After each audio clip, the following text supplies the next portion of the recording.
খুবই ইমোশনাল হয়ে গেছি আসলে, যে ক্রাইসিসটার মধ্যে দিয়ে প্রিয় মালতী গেছে। একটা সময় আমি নিজে ব্যক্তিগতভাবে ক্রাইসিসটার মধ্যে দিয়ে গেছি।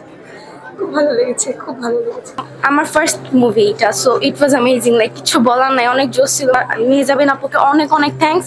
এরকম মুভি বাংলাদেশে আনার জন্য লাইক অনেক কিছু হাইলাইট করা হয়েছে, বাংলাদেশের যে প্রবলেমগুলো হাইলাইট করা হয়েছে, সো দ্যাট ওয়াজ গ্রেট। গল্পটা জোস, এটা খুব ভালো হয়েছে, খুব ভালো লাগছে।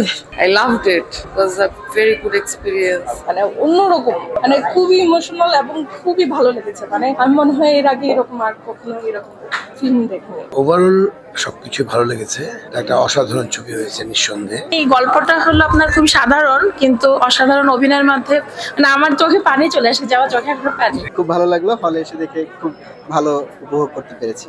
নতুন পর্দায় মেহজাবিন আপুকে দেখে খুবই ভালো লেগেছে, ওনার অভিনয় খুব সুন্দর ছিল। এখানে যে ক্রাইসিস গুলো হয় সেটা খুব ভালো মতন ফুটিয়ে তুলেছে।